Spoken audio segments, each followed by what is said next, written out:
What's good, YouTube? It's Nas, and we back with another video. Road to 300 subscribers, of course, and we got what we wanted. We wanted Game 7, and the game's not even over yet. It's 6 minutes left, and we knew, I'm pretty sure me and you both know, or knew, that the Pacers weren't going to go down like a bitch, and they forced Game 7 with dramatic fashion. Like, the game was over in the second quarter. OKC tried.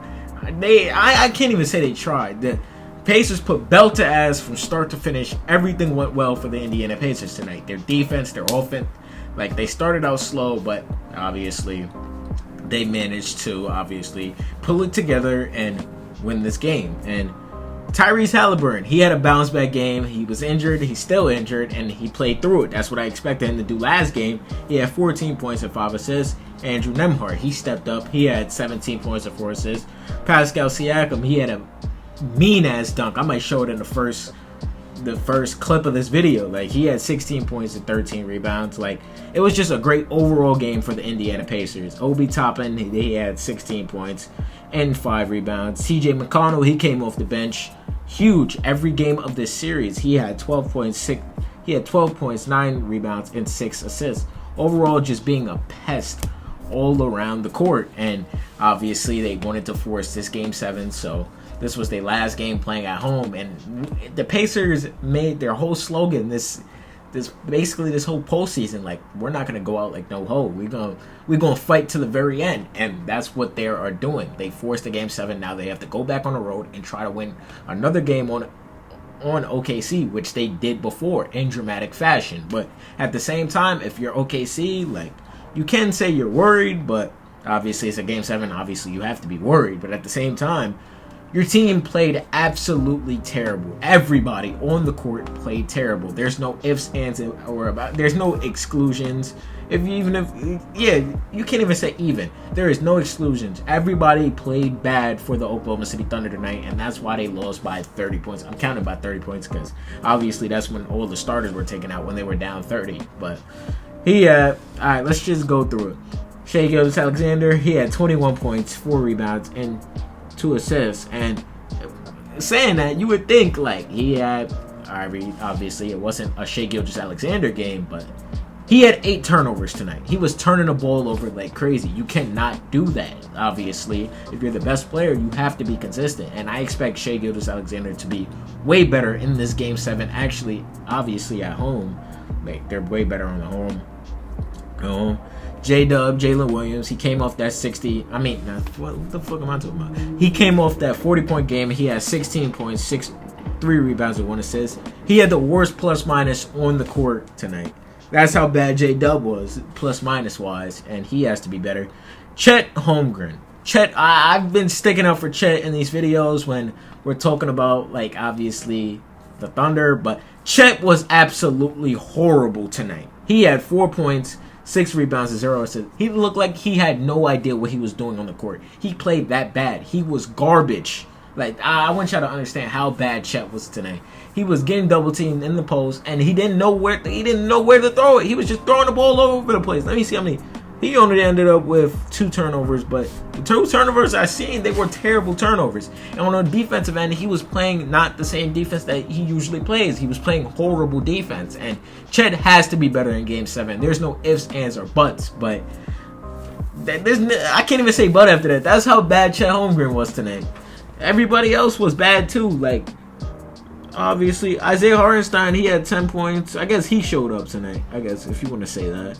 Lou Dort, he had 3 points, 1 of 5 from the 3-point line. The bench was non-existent. Nobody woke up off the bench tonight. Nobody came in the game and got a bucket off the bench tonight. I don't give a fuck what the stats say.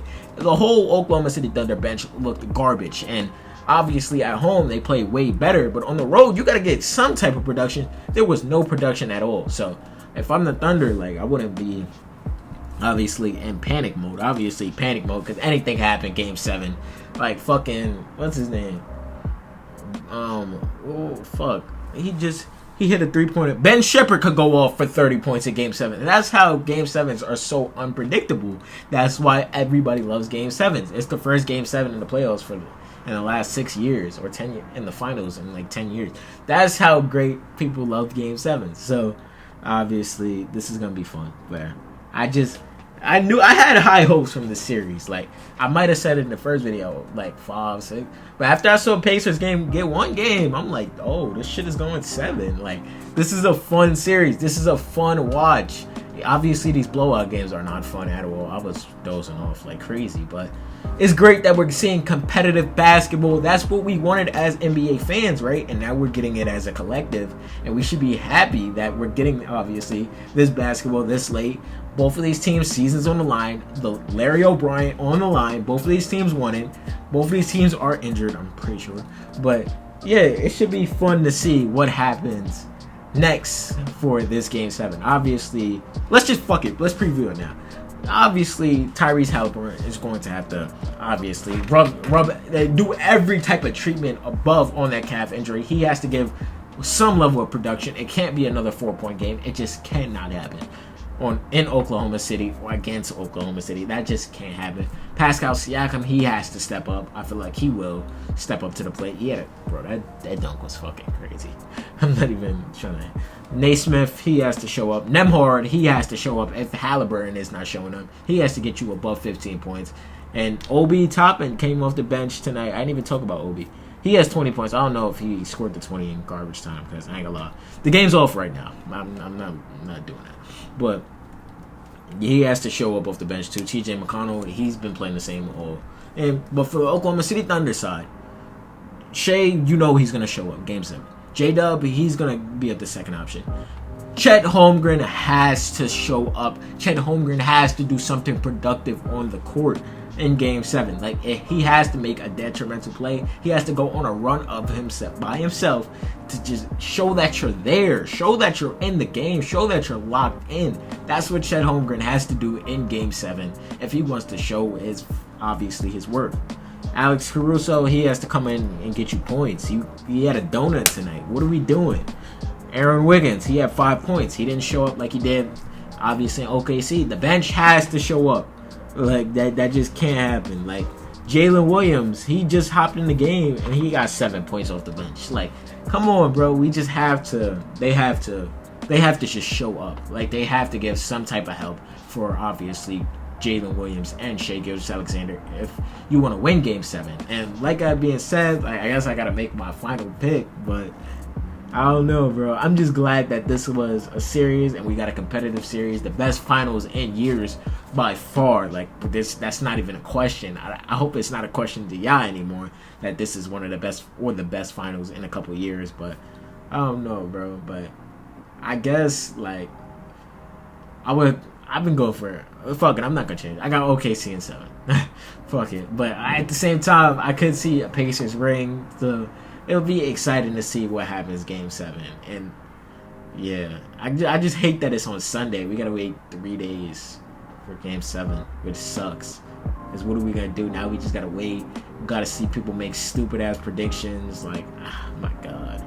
But let me know how y'all felt about game 6 tonight on who y'all got game 7. Indiana Pacers versus the Oklahoma City Thunder. Subscribe. I hope you enjoyed. What's good, y'all? If y'all made it to the end of the video, I hope you guys enjoyed this video. And the channel icon's right here on the right, and there's a video on the left. Click one of them holes if you didn't watch it already, and subscribe. Help the channel grow, and I appreciate you.